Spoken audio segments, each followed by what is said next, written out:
Hello and welcome to episode 99 of the Rollo and Slappy Show. Today is July 9th, 2018.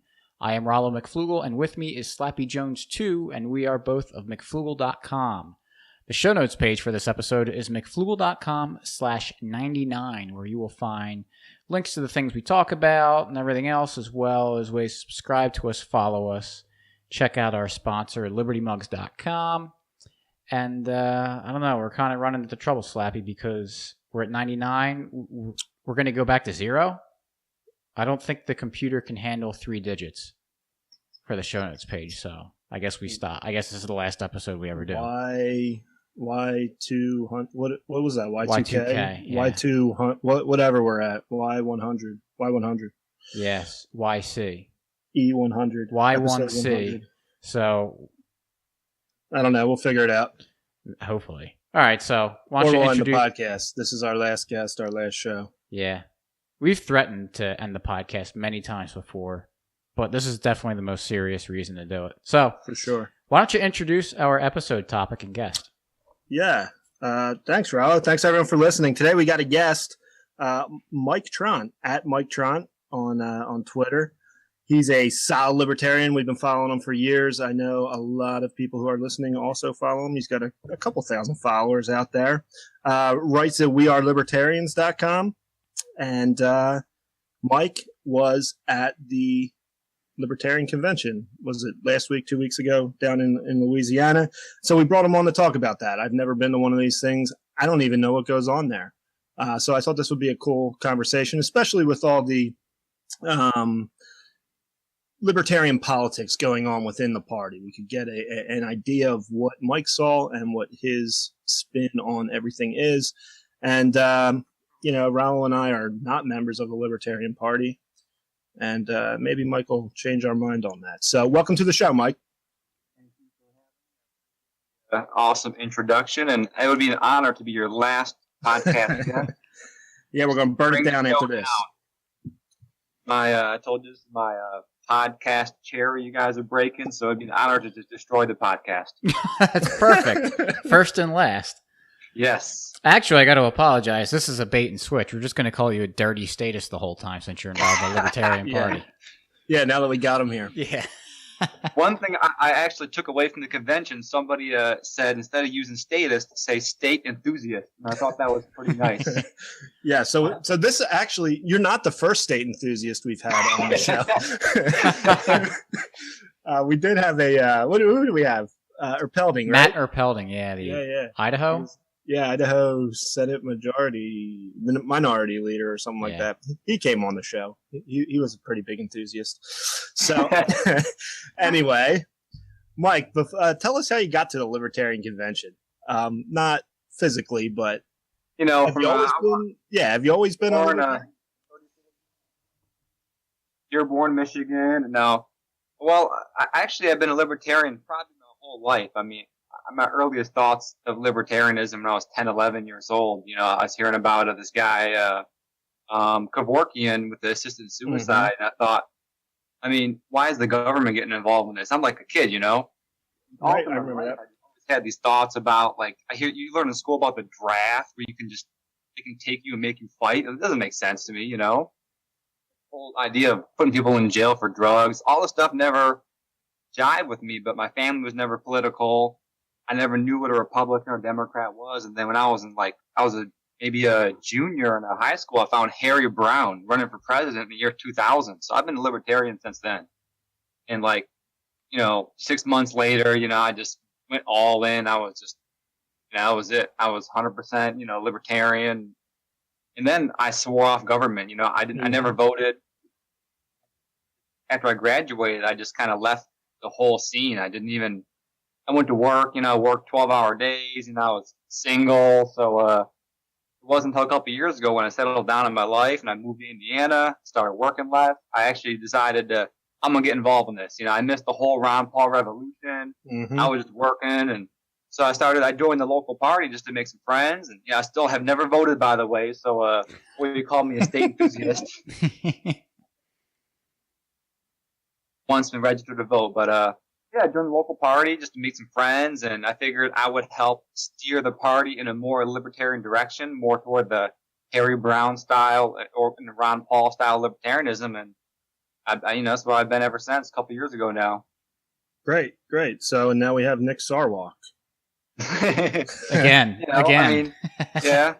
Yeah, no, but we'll get to that. So yeah, we will. Yeah, I mean, you've been libertarian for a long time in the party for a couple years. You still involved locally? Yeah, for sure. I mean, I hang out with the local people, and I'm actually moving in a week to Indianapolis. I'm in Fort Wayne, Indiana right now, so I'm going to get involved with that local party. There's more people there, so Nice. New town, so I'm going to have more friends, and go from there. Keep spreading the message. Yeah, why not? Yeah, exactly. So tell us about the convention a little bit. Show up down there. I mean, how many days was it? Let's see. I showed up on, I believe it was Saturday, and we left on the 4th. That was like Wednesday. So it's a good 4 days all in all. I mean, this thing kind of run together. Once you get there, you kind of lose track. It's all 4 days of a convention when you include the Mises Bash, which is like the first day. And the convention wasn't really happening yet. That's just people getting checked in. But it's about 3 solid days of actual libertarian convention, which was the highlight for me, of course.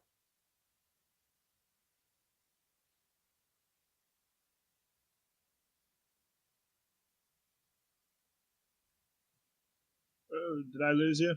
I am here. Yeah, you're just cutting in and out a little bit. I don't know what it is. All right. But no, you're good. Okay. All right. So this Mises Caucus thing was actually before the convention. Yeah, it was like the first day, I think it was a Saturday. There's nothing happening actually with party business. You're just checking in, getting your delegate credentials and such, and then the tables were set up. They have tables, people selling this or that, and then nothing. There's like an opening night gala, which is, just hang out, get some drinks. Nothing. Right. There's no business going on. So what is? I'm going to ask some basic questions. You'll see how little I do with the Libertarian Party here. Explain to me what a delegate is and how you become one, and how's that work? Can anyone in the party be a delegate? Yeah. I mean, you have to be. The delegate is your state party has so many spots depending on how many members are in your party. Mm-hmm. And I think that also factors into how many votes your party got in your state for the presidential election. I don't know the math. I'm not a delegatologist. Each state has so many allotted spots, and then you go to your state convention, and then that's when you get elected delegates by the other people in your party. I see. And once you get to the convention as a delegate, then you can vote for the all the elected positions, the chair, vice chair. They have something called the Libertarian National Committee, which is like the Congress of the party. So the chair would be the president, and then LNC would be like the Congress. And then of course you vote on they have like platform, the platform. They might change a couple things, and you vote on it if you want to change it or not. Stuff like that. Nothing really too exciting, to be honest. Cool. So what was going on at the Mises Caucus? What was it called?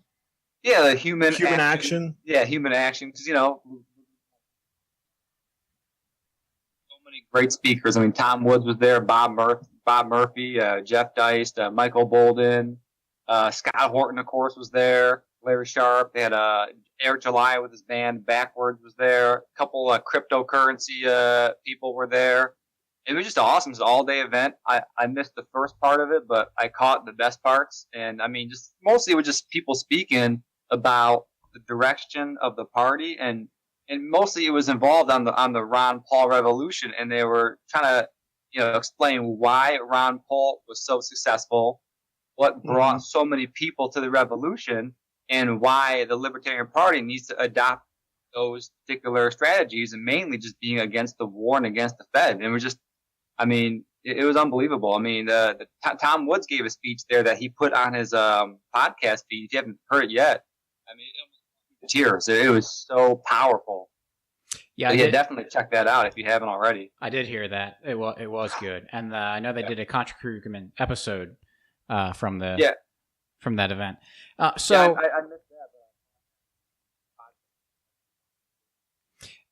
So from what I understand about the Mises Caucus and what's going on with the Libertarian Party is that they're trying to kind of bring the Libertarian Party back to its kind of libertarian roots, which seems kind of strange that you would have to do that for the Libertarian Party. So do you have any insight on kind of what went wrong, what's been going on with the Libertarian Party that you would need people to be like, hey, let's get it back to like what you were saying, like the Ron Paul revolution type thing, which is what you would think the Libertarians would be all about?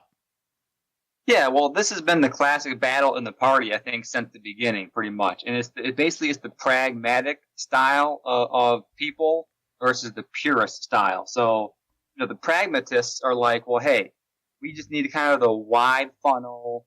Let's elect, let's nominate people that are more palatable to the general population. They'll give them a very basic kind of, ease them into the movement. And then once they're kind of eased in, then we can sort of, mold them, into the more purist. Whereas the purist is more like, no, easing people into it. You're just kind of almost like you're tricking them, And they're more like you have to just go out there and let people know. People are hungry for truth, and when they see you have conviction in what you're saying, they're more likely to actually to listen to you and hear what you're saying, as long as it's delivered by a respectable person, of course, that is a good communicator, too. You can't just throw anyone up there as a purist. It has to be someone that does have some charisma. And so the idea behind the Mises Caucus is that we want to bring back the kind of person that actually brought me, like Harry Brown. If you ever go back and listen to anything he said or wrote, he was spot on. He was awesome. And he was the kind of guy I'm talking about, very charismatic, very... he was an older guy when he was running for president. He was very, presentable and just, and since then we've had, Bob Barr and Gary Johnson and Bill Weld, and these guys are just like snooze fest, and they're barely considered, in the same ballpark that we're in. So it's this internal struggle that's going on right now, and hoping the Mises Caucus is really going to help bring the party back to where I think it will be more effective. Yeah, maybe in 2012 when Gary Johnson ran, I don't remember. Maybe I just wasn't paying attention as much as I was later on, but he didn't seem all that terrible back then. But then this last election, it was just every turn that he made was terrible. And I understand that, trying to bring people into the movement. I know there's a friend of mine I used to work with who was, posting all over Facebook about Gary Johnson and everything. And I was talking to him one time, was, kind of busting his chops a little bit and saying, Gary Johnson's, he's terrible. He's barely a libertarian. And he's just like, dude, it's what I got to work with. And I was like, all right. And that's when I kind of decided, like, I'm going to kind of keep my mouth shut during the election cycle over this. It's, I don't know if the world needs another voice of being like, Gary Johnson's terrible. If he's going to introduce people to these ideas, that's good. But then Bill Weld comes along, and it's just like he's just seems like absolute like cancer to things. And I remember when he first came into the Libertarian, when he got the nomination to be vice president, I remember the reaction from people was, well, he's going to be a pretty good fundraiser. Yeah. And maybe that's true, but that doesn't seem like a good reason to put someone on a platform by itself. Yeah, and Tom Woods made a great point about that. He said, him bringing a lot of money to the party is not necessarily a good thing, because that money comes with strings. People are not donating, to a political campaign, at least not in terms of the big money people. It's not a good thing as a party to be attracting those types of people. Right. And I remember Tom Woods did an episode after the last election in 2016 where they were talking about, he brought on someone from the Libertarian Party to talk about basically, and I forget the numbers, but the campaign manager for Gary Johnson made like 4 times what Hillary Clinton's campaign manager went.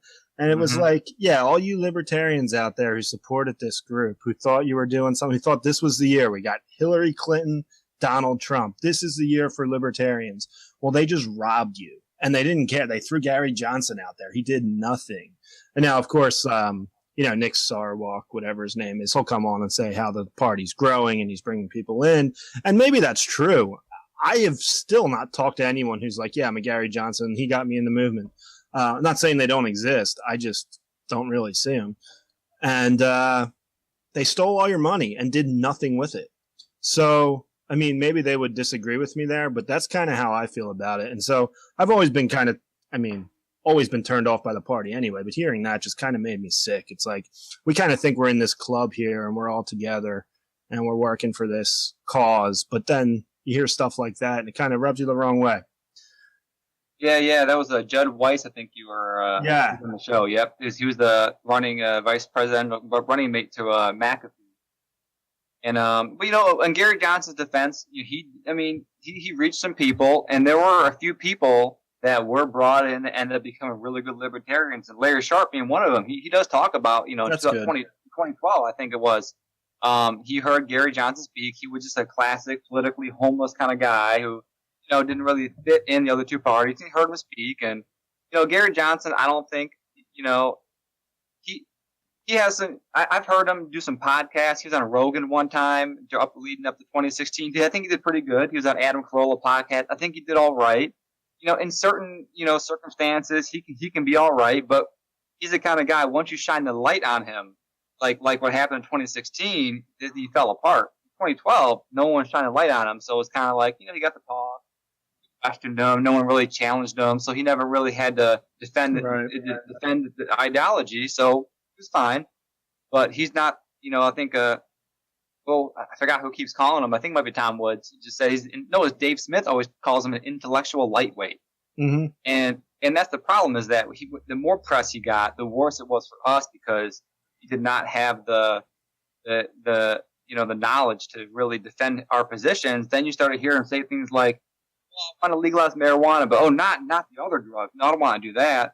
Or when he wanted to eliminate the IRS, but I want to. It'll be revenue neutral. Right. So why would you want to have a revenue neutral tax? Right. We don't want revenue neutral. You want to have less revenue. That's the whole point. So once he was sort of grilled on this stuff, that's when it was really. Right. And other than that, he was just. Unfortunately, in 2016, we didn't have a lot of good choices. Austin Peterson wasn't really, he's a kid basically out of nowhere. Then McAfee, I kind of like him, but he's a little out there too. I like him too, but he's not going to do it. I just wanted it when you're a person of interest in a murder investigation. It's not good for politics. Well, I was rooting for McAfee just because he was this was going to be a roller coaster. It was going to be insane, which probably wouldn't be good for the movement overall, but for my personal enjoyment. Right. Yeah. But yeah, I remember that I went to the Philadelphia Libertarian presidential debate. I had some friends that were involved in running it, so I went to it, and I just happened to be like, oh, let me record the next question, turn my phone on, turn the camera on, and it was, I think it was Larkin Rose asked it, is the non-aggression principle compatible with, or is the Constitution compatible with the non-aggression principle? Remember Darryl Perry was the first one to answer, and he gave a really good answer, just spot on. And it goes to Gary Johnson, and he says, well, the non-aggression principle it just goes over my head. Yeah, and I don't know what he was. I find it very hard to believe that he doesn't understand what the non-aggression principle is. Just by being around libertarians like that, it should just get into your mind by osmosis. But to not be able to even communicate something that was half, made even a little bit of sense was really bad in my eyes. And that's at one point during the campaign where I couldn't keep silent, and I, posted it to YouTube and wrote a couple articles about it. See, Gary Johnson's an interesting fellow because he wants to be consistent with himself, right? Mm-hmm. And he worked, and he's a governor in the government, and I think he's a true believer in the government. He truly believes can work with the right people involved. And so, when you say the non-aggression principle, government on its face, anyone who is consistent will tell you that it's just government does not, cannot coexist with the non-aggression principle. So Gary Johnson, in his weird way, is kind of like, because he believes in government, he can't really jive with the non-aggression principle. He can't, he's not willing to contradict himself, which is why he got in the Nazi cake debacle, because once you say that you have to bake a cake, then it has to go for everybody, So he got himself in this situation because he was oddly consistent in a very strange way. So, I mean, he's an interesting fellow, and he's just, I think those kind of guys are good for the movement, but not at the national level representing libertarianism. And that's the crux, I think, of why I think the party is so important, is that on the national level, whether we like it or not, the presidential nominee of the Libertarian Party is the king of libertarians.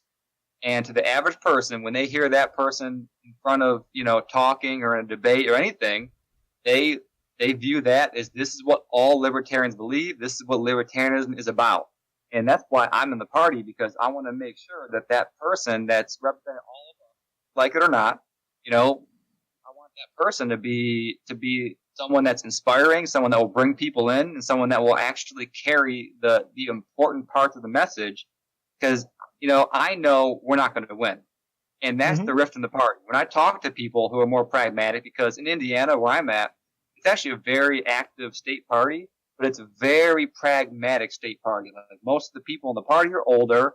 They're former Republicans, which, that they're basically more open-minded Republicans, but are still having that conservative nature about them, to where, they don't want to ruffle any feathers. They don't want to kind of rock the boat too much. And so they want that Bill Weld style guy, the Gary Johnson, the former governor, successful business person, that kind of person that can give us some credibility. Maybe they're not great in the message.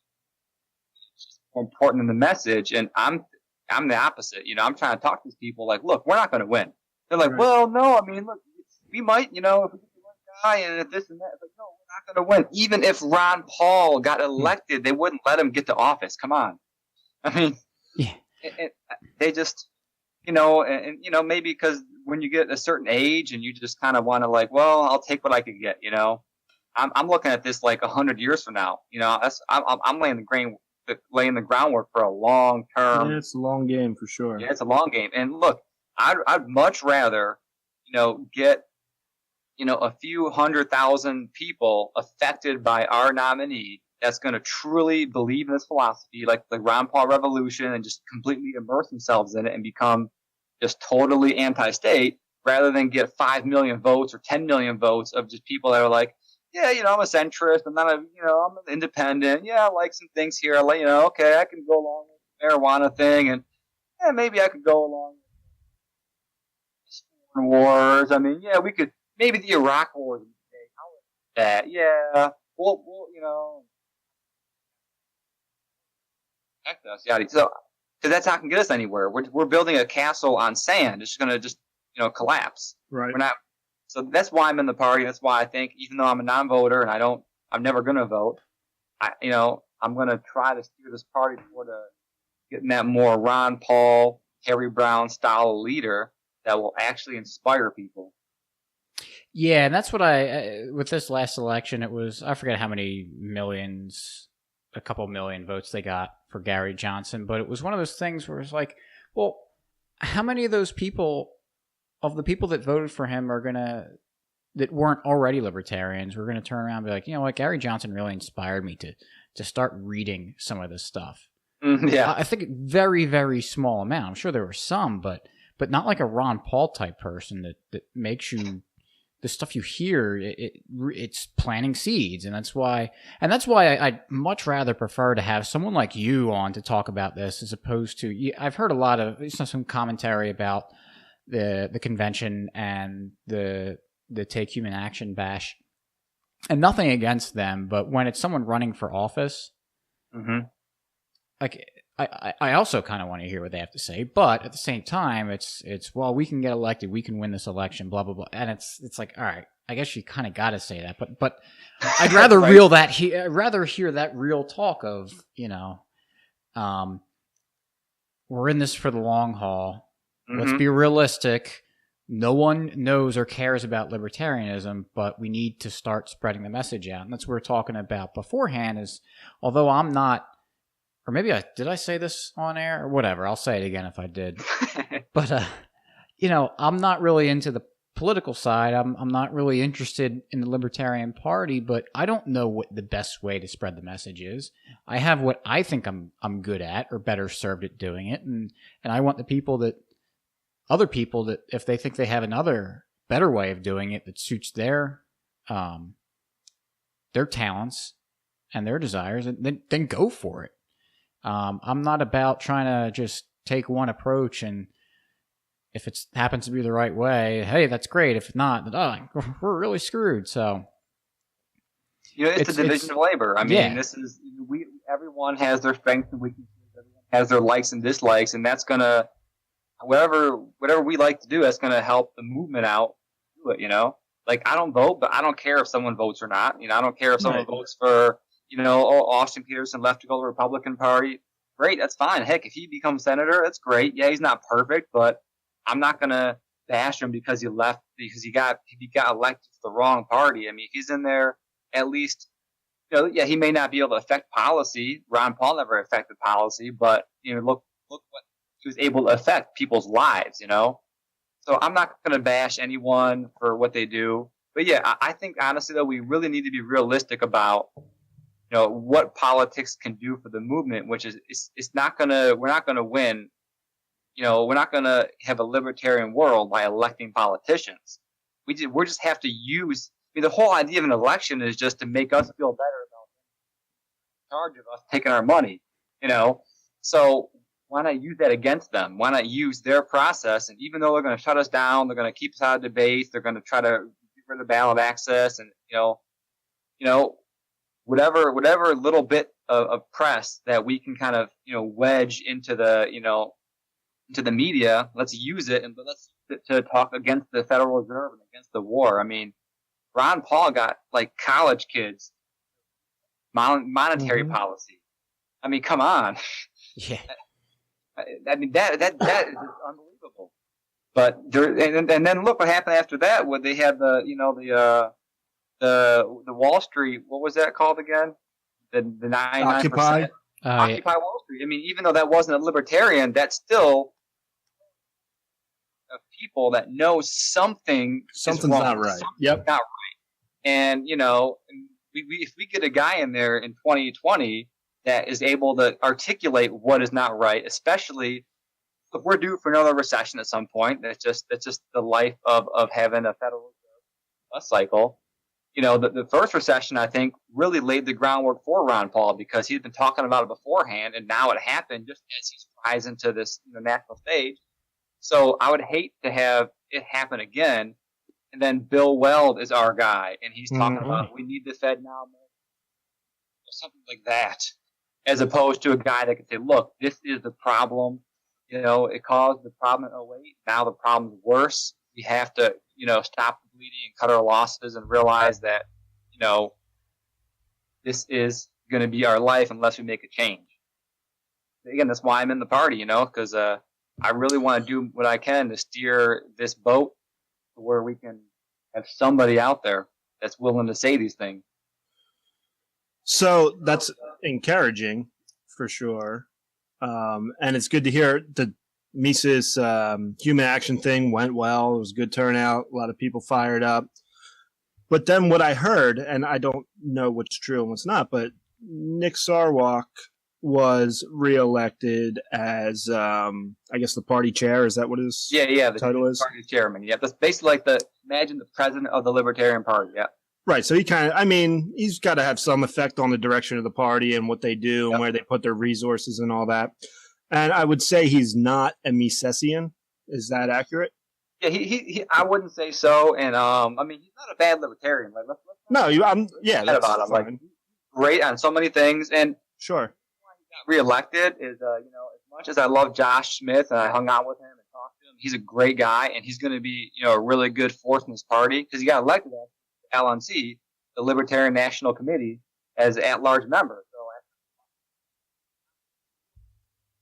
So the Libertarian Party in a pretty high position, so that's positive. But he didn't have a very good debate performance. And Nick Sarwark, he's a lawyer. Like he's not a dummy. Mm-hmm. No, and he's not dumb. He's very articulate. He's funny. He knows how to work a crowd, and he did really well in the debate. Josh, he's a rookie, nowhere, and this is the first time he's ever been on a debate stage, and he didn't do that great, to be honest. He didn't really convey the message like I would have liked him to convey in terms of, look, we need to bring this party, to the more Ron Paul revolution. Like he never mentioned once that he has shirked its responsibility to be the anti-war party. Like if I was up there, I would have said, look, in the last election cycle, do you know which party was the anti-war party? It was the Green Party. They were way more anti-war than Johnson and Weld. Mm-hmm. And that's unacceptable to me. Like the Libertarian Party should be the number one, bar none, anti-war party. If you're against the war, this is the party you should be. I don't care what else your views are. That's how it should come across. And I think Sarwark does not represent libertarianism as well as when he's out there fighting with other libertarians. Like I think if you're the president of the Libertarian Party, the chair, you should be the uniter. You should be the one that's sort of like wrangling all the factions to be like we're all on the same team. Instead, he's trying to feud with Tom Woods. These guys have tremendous audiences. They're tremendously influential, and they're amazing people, and they're just amazingly important for the movement at large. Even if you don't like some of the things, how they go about it or whatever, if you don't like something about them, you at least have to recognize they're important to the movement, just like I recognize Sarwark and his life is important for the movement. But I think the reason why he got reelected so easily is the first ballot he just got with like 60% of the vote is that the debate performance was really well, and then he's really, really good at running the business of the party. I think no one will dispute that. There's a lot of money got raised. Obviously, we know we had record vote totals. In terms of some people were hired at the national level to help out state affiliates and candidates. So a lot of good stuff was happening behind the scenes, like as an organizer. And, as the chair, he also ran the whole convention, so he's up at the mic the whole time, wrangling the cats of the Libertarian Party. And he did an excellent job at it. I mean, he's just, he was very good at that part. That's his role in the party. He's amazing at. It's just once that convention ends and now he's representing us, that's when it's going to be like, oh, that's why we wanted him gone. And so, unfortunately, for Josh, his inexperience coupled with performance running the convention, that kind of got him reelected, And I think though he's going to be weak for next time because nothing's going to happen in the next couple of years, and there's going to be a big rift in the party now. There's going to be the Weld we all know is going to run, and then there's going to be whoever the up, and I think they're going to try to pick up Patrick Byrne. Do you guys know who he is? I've heard the name. I can't say I'm not very familiar with him. I'm not familiar with him, no. Yeah, he's the owner, is the CEO and owner of Overstock.com. Oh, yeah, sure. Yeah, of course. Sure. Yeah, he was on Tom Woods a couple years ago. Big crypto guy. He was the first company, like $1 million company, and he's a $1 billion company, but he's the first $1 million company to accept crypto. That's like 2014. And he's been big on crypto forever. Great on economics. I'm pretty sure he's against the Fed and he wants sound money. I've never heard him talk about war, so that's what I'm kind of waiting for. But at PorkFest, he was at PorkFest, which that alone is a pretty good indication of what kind of libertarian he is. Sure. Yep. So he was at PorkFest. Someone asked him about running for president. Like he said, he won't rule it out. And then at the convention, I was talking to one of the guys at one of the head organizers of the Mises Caucus, and I was talking to him about if they have any fish in the line, for 2020. And they said, look, we got to this crypto event, I think in New Jersey or something coming up. And they said, look, we know Patrick Byrne's going to be there, so we're going to approach him. We're going to try to harpoon him because, and talk to him and try to get him running. So, the good thing about a guy like him is he's not just like some random guy. Successful, yeah. He could even be a billionaire. I don't know. He could match Bill Weld in money. Well, yeah, the fact that he's Yeah, he's got Overstock.com. He's got something that's recognizable by basically the entire country. It adds some credibility there just on that. So it's not just, oh, it's just some crazy libertarian that lives in the basement. Right. Or doesn't know what Aleppo is. Or a naked guy on stage. I love that smart guy. Yeah, I mean, as far as I know, I don't know if any skeletons in his closet is going to come out, so it'd be pretty interesting if the Mises Caucus is able to convince him to run. Now these sort of like Welditarians that want that respectable kind of image for the party. I'm thinking that might convince them, and then you got a guy like Weld who's just kind of, not really. He's getting better at, I guess, understanding libertarianism. That's sad that you even have to say that. Yeah, exactly. Well, I will say one thing. If you want me to talk about Weld a little bit, he does have a rather good pitch for his direction of the party. Are you enthusiastic about it? Like, I'm not. How he's going to handle the state? I'm not enthusiastic, but I can see how you're a believer that if we just get the right person in power, we might be able to make some changes. If you believe that, he's got a good pitch. Because he was at the Indiana State Convention before National Convention. I didn't go to his speech. He had to pay for that. I didn't pay for that. And I pay for a Bill Weld speech. But he was the local podcast, the We Are Libertarian podcast. They recorded it and put it on their feed. Listened to it. And here's what Bill Weld says. And this will put us, what he says is true, in an interesting kind of conundrum too, though, I'll be honest, because he thinks that going into 2020, Trump will be president and he'll be unelectable, either through some scandal or some economic collapse. Basically, he says there's a good chance that he's just going to flat out be unelectable. Maybe try to primary him and wound him. Something's going to happen. And Weld said, look, if the Democrats put up Bernie Sanders or like Elizabeth Warren or someone who's really hard left progressive, he says that he knows a lot of people who are going to be unhappy with this, especially if Trump can't win, and who are willing to fund the right candidate for $50 to $100 million. He's like, imagine, he's telling this to the Indiana State Party. Libertarian, $100 million in their campaign. Now, he doesn't say which nominee it's going to be, but I think we all know. And the idea is, think about this. If you know Trump can't win, and you know Democrats going to be like Bernie Sanders, I mean, you as a libertarian or as an average, American, I mean, Weld looks pretty good compared to that. What do you guys think? Well, we'll probably get some of those, Hillary had issues with Bernie Sanders, so we'll probably get some of those voters to come over to the libertarian side. How I look at it, though, is I'm not convinced because I don't care if Weld does win. I mean, obviously, he's better Sanders or Donald Trump, but not of all, not by much, because he's a creature of Washington. He's a creature of this whole establishment. He's not going to be the guy that goes in there and slashing budgets, bringing troops home. That is perfectly legitimate. So there's no room to work there. And my guess, if Weld did win, the budget would go up. It wouldn't go down. Right. No wars would stop. Maybe one might slow down a little bit, but then of course whoever is in charge would find somewhere else. That's how it works. Troops don't come home; they go somewhere else. Yep. But the problem is, it's a good pitch.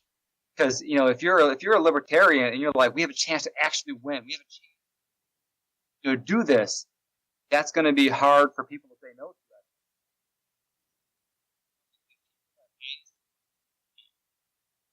that. Just get that right person in power. We might be able to cut government, and that's what we're up against with the party, I think. Yeah, that's interesting and kind of skeevy. That he's saying, like, I got millions of dollars lined up here if this and this happens, and then you're absolutely right. It's probably the truth, though. I don't mean skeevy as in lying. I mean skeevy as in I believe it, but it's still feels dirty. He's using the party. He's using the Libertarian Party because we're the only vessel that would have ballot access in all 50 states. And plus that would at least somewhat align with what he's saying. I mean, obviously, the other party is the Green Party, but they never have full ballot access, and just a whole different world. But yeah, I mean, he is using the party, and the fact is, he got booted out of the Republican Party. No one really knows why, but he was, for some reason.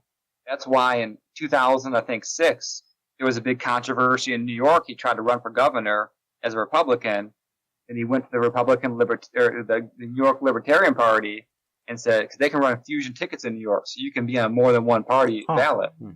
And then he says, look, put me on your ballot. I'm going to run as a Republican, but I'm really a secret Libertarian. And, I'm going to. And then what he did was he promised them, look, if I don't get the Republican nomination, I'll still run as a Libertarian. I'm still going to give you guys a bump. He didn't get the Republican. Apparently some backroom deal happened where he lost the nomination, and then he cut out in the Libertarian. They had no one on the ballot. So they, yeah. And that's one thing he talked about, how, I made a mistake, yada, yada, yada. And then he talked about how, on the gun thing, I didn't really believe that when it came to guns, about that should be illegal. That was someone in my office. Guns are important. And, so he's definitely tailoring his message to the crowd. But I've got a feeling if he does get the nomination.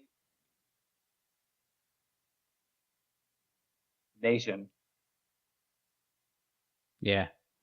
Yeah, I mean, it just goes to show you you're playing with fire. And it kind of feels to me like it's a fait accompli. He's going to be the nominee. I hope that's not the case, but that's good to hear. Here's what I think we got a shot. You guys follow Tom Woods and Dave Smith? Both joined the Libertarian Party after this Mises bash. Yeah, I saw that. I mean, that's huge because these guys have some serious pull. And already I'm looking at Facebook and Twitter, people are just in droves are joining the party. They're following these guys. So 2020, is going to be a pretty amazing convention because you're going to have all the that are going to be coming in from the Tom Woods, Dave Smith style of anyone but Weld. Yeah, I mean, I'll join the Libertarian Party if they make tractors part of the platform.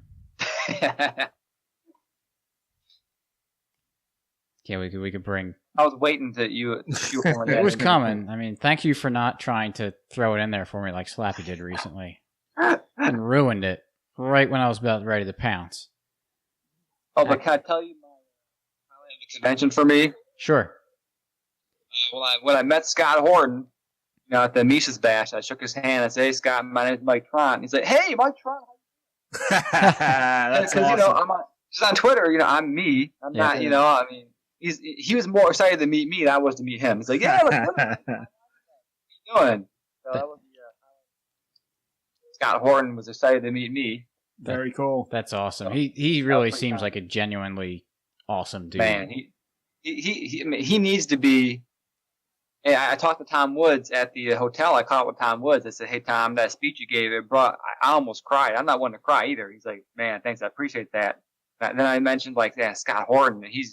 He killed it too. And Tom's like, Scott Horton should be on that stage right now, pointing at right. The fact that he's not is just an absolute travesty. And the fact that the party doesn't have, he needs to be in this party somehow. I think I talked to Josh or someone 2 weeks ago. I was like, man, if you get in the chair, make a special position for Scott Horton. Tell him he's your official policy advisor to the Libertarian Party or something. Give him some title and get this guy in cable news somewhere. Give him some spots. I mean, use the party, name. Just getting that guy in front of the country, even a few minutes at a time, I think would be huge to wake some people up and really show people that there are different views out there. Oh, can you imagine if he went on a cable news panel? That would be the most amazing thing in the world. I'm telling you, you see what Dave Smith does, and Dave Smith is pretty much, does what Scott Horton would do. And I mean, he's just unapologetic, anti-war, and he knows his stuff. That's the important thing. He's not just I'm against the war. Yeah. Dave kills these people, and Scott Horton knows twice as much as Dave does, and he's just as smooth and knowledgeable. Yeah. I'm telling you, it's a shame that these guys, like this much talent, is in the movement. And like I said, we have this amazing tool in the Libertarian Party. I'm telling you, this tool can get us in front of people because it is like the official party, and it's but we're not.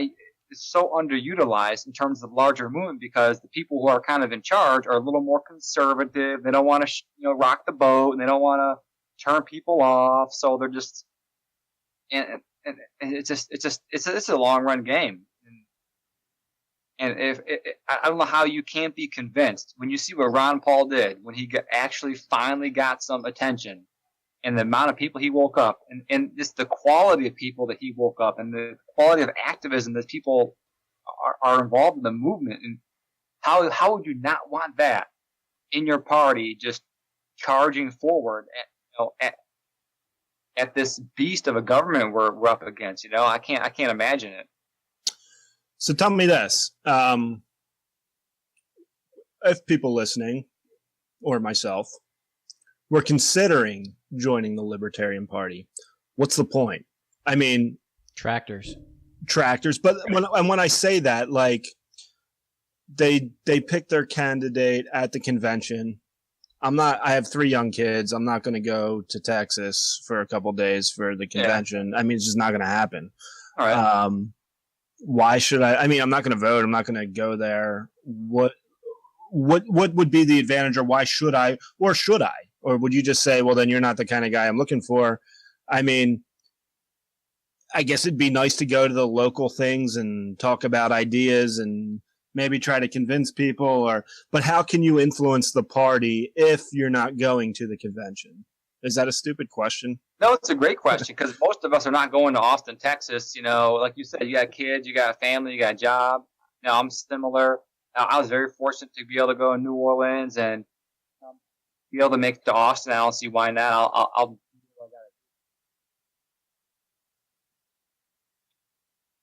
I get to meet local people that are libertarian, and they're not all 100% true blue, take it all down libertarian. But they're 98% there, which is fine. They're all great people. Mm-hmm.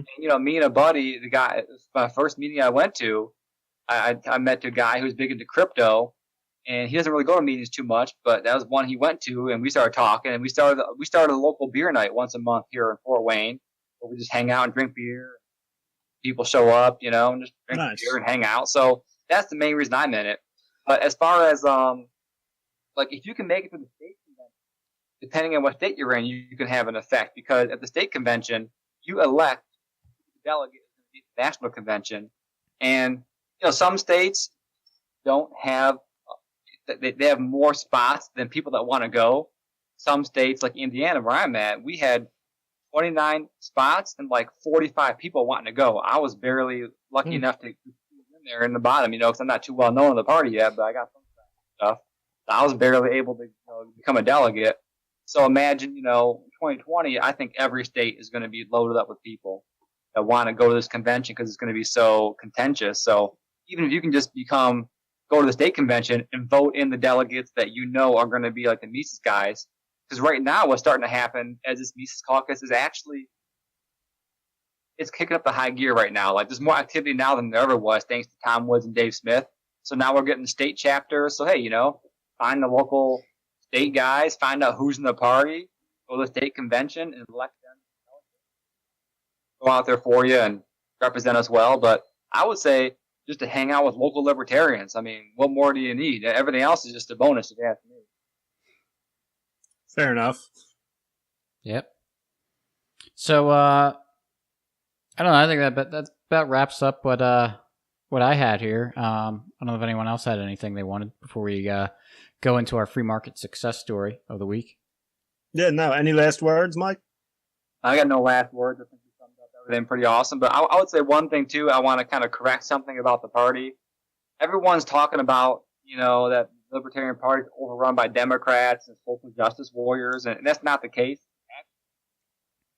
There's like, out of 700 delegates, there was like 10 people I would classify as sort of like social justice types, and they're the ones that were trying to get the Libertarian Socialist, to be chair. Not so. The people that are in the party that are kind of like, leading it toward the more Bill Weld, Gary Johnson style, they're just like older people who've been in the party for years, and that they just kind of want that respectable person. So, it's not a bunch of, so you'd be thinking, oh, if I join the party, it's going to be just a bunch of yada, yada, yada. And it's not the case. It's just a bunch of, people that have been around so long that they're more pragmatic. Because I think all of us, naturally, we get older, we get less radical, we get more pragmatic. And that's really the biggest, I think, stumbling block is just overcoming that pragmatism. Like, you just want to get someone that will get in front of more people, that's more, talented. We have right now in the party. Yeah, it sounds like we need I know someone on Twitter who's has a podcast, been on the show a few times. It's could use his anti-boomer skills there, it sounds like. So Slappy, you want to give us a free market success story? I think you wanted to complain about used car salesmen or something. Yeah, I hate used car salesmen. All of them. All. No. A couple of weeks ago, I was at the car dealership, just going in, why not see what they have? If I want to trade in my car, maybe get something new or upgrade. And I ended up not doing anything. And it's kind of hard to sometimes get answers out of them. They keep talking about monthly payments, and I don't care about the monthly payment. I want to know the price of the car. They just refuse to give it to you. But anyway, one thing they did do is every time they brought a car out, they would bring out a Carfax report because everyone knows. I mean, it's just the reputation for that industry for years is used car salesmen are liars. They just want your money. They'll roll back the odometer. Whatever the case is, they'll sell you a lemon, and then you're stuck with it. But Carfax is a free market idea. People saw this problem with used car salesmen. All used car salesmen, and wanted a solution for it. And so they came up with this database, and I didn't look up the history of the company or where they're out of. I think it's their parent company is actually based in London. I think I saw that when I was looking at it the other day, but they're traded on NASDAQ. It's a public company, and whenever you get work done on your car, they send your VIN number to whatever database, and so you can get a report on the car for all the damage that has been done, all the repairs. It's really cool and solves a problem that people have had for a long time. The used car salesman. Everyone knows that stereotype, and Carfax does a great job of keeping them honest and giving you some kind of assurance that the car you're buying is in good shape. And that is completely out of the market. And there are laws. There's lemon laws. Government has tried all kinds of things, but everyone still knows about the used car salesman. And now Carfax, they actually offer you the Carfax report so that you can see that they're not lying. It's pretty incredible. So that's my short little free market success story. So I thought about that. If you don't mind me butting in, go for it. I was just thinking about this, like, because Carfax, the dealers have to pay a certain fee to do it, and I think most mechanics don't report when they fix something on your car. But imagine this now with the blockchain. Like, if every car had its own sort of, private key and public key attached to it. Mm-hmm. And what if there was like a blockchain for like a Carfax blockchain where every time a mechanic reported did an oil change, it's brilliant, and that would incentivize mechanics to sort of keep updating on oil changes. And that way, it could be a public ledger too. So where you could literally look it up yourself without having to go through this centralized company, and you could just look up a car anytime, anywhere with a scan a code or whatnot. And I was thinking about that. That'd be pretty awesome. Yeah, let's get on that. I'll make that a side chain of Tractor Coin. Let's do it. Tractor Coin. No, that's actually a great idea. And just think of all the things that blockchain can do and will do in the future. I mean, it's still in its infancy. Oh, yeah. I'm excited for it. Yeah, there's only going to be more solutions like that. That's a fantastic idea. So show notes page for this episode is mcflugel.com/99. We'll have links to follow Mike on Twitter. Also, I'll have links to the Mises Caucus website, as well as their Facebook page and their Twitter handle. Mike, do you have anything else that you want linked on the show notes page? I got nothing. Okay. Check out our sponsor, Liberty Mugs. If you sign up to our email list, you will get a discount on Liberty Mugs. Also, if you want a free Liberty Mugs, if you sign up to the Tom Woods Liberty Classroom through our affiliate link in the show notes page, we'll send you a free Liberty Mug. Just shoot us an email or something, or find us on Twitter. Let us know that you did it so we can know that it was you, so we know who to send it to. Subscribe to this podcast. We're on iTunes, Stitcher, Podbean, all the other podcatchers. Let's talk about our friends podcast, Free Man Beyond the Wall with Mance Raider. It was pretty neat. Mance Raider joined the Libertarian Party too. He did. And Mance is in. Speaking of Mance, with his recent episode, I mean, it was pretty neat that he got Ron Paul on, but we got Mike Tront, so there you go. Take that, Mance. Yeah, beat that one, Mance. Mance doesn't have me. Nope. Next one, I actually have the list up with me this time, so I don't have to do it from memory. Friends Against Government with Car Campit and Bird Archist. You just have so many friends, it's hard to keep track. Yeah, and they're all against government. Next is Jeremiah Harding. He's got 3-hour shows on Wednesdays and Sundays. He has 3-hour shows every 3 hours. Yeah, he just doesn't ever stop. Yeah. The Peaceful Treason podcast. We're supposed to do a crossover with them. We gotta actually get it scheduled. Yeah. And then last but not least, Dino with the Rogue File. So again, thanks for listening, everyone. Yeah, and man. Mike, thanks for coming on the show. We had a blast. Thanks for having me. Appreciate it. Absolutely. Yeah, everybody follow Mike if you're not, because he's always got good stuff. Yeah, and he's nice I've been following him because for a long time. it's not. What's nice about Mike is that a lot of us, myself included, tend to get a little bit feisty. You think so? Sometimes, every once in a while. I don't know. I don't see it, but I know Mike never does. He doesn't, Never. and he does a very good job of just trying to be someone who kind He of brings brings people together. reason Yes. together There and you like go. explains it. He's very good at that. So that's very needed. So you do a good service there. I'm very necessary. I agree. You should start charging. All right. Thanks Give for me a listening. tractor coin and I'm in. Oh, absolutely. Thanks for listening. We'll catch you next week. Peace.